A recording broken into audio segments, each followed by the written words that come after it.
নওগাঁর নিয়ামতপুর উপজেলায় আশ্রয় এনশিওর প্রকল্পের উপজেলা পর্যায়ে শিক্ষা উন্নয়ন কমিটির সভা অনুষ্ঠিত হয়েছে। 25শে জুন বেলা 11টায় উপজেলা আশ্রয় এনশিওর প্রকল্পের হল রুমে এই সভার আয়োজন করা হয়। উপজেলা শিক্ষা অফিসার শহীদুল আলমের সভাপতিত্বে ও আশ্রয় এনশিওর প্রকল্প উপজেলা ম্যানেজার মোহাম্মদ জিয়াউর রহমানের সঞ্চালনায় সভায় প্রধান অতিথি হিসেবে উপস্থিত ছিলেন উপজেলা পরিষদ চেয়ারম্যান ফরিদ আহমেদ। সভায় স্বাগত বক্তব্য দেন আশ্রয় এনশিওর প্রকল্পের প্রকল্প ম্যানেজার জনাব মোহাম্মদ সেলিম উদ্দিন।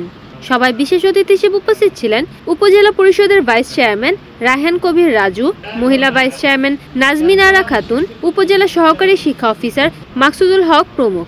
এ সময় আরও উপস্থিত ছিলেন এসএমসি কমিটির সভাপতি উম্মতুন নেসা, ইউডিসি কমিটির সভাপতি তাজেবুর রহমান, ধানসা সরকারি প্রাথমিক বিদ্যালয়ের প্রধান শিক্ষক রফিকুল ইসলাম, আশ্রয় এনশিওর প্রকল্প এডুকেশন অর্গানাইজার শান্তি হাসদা প্রমুখ।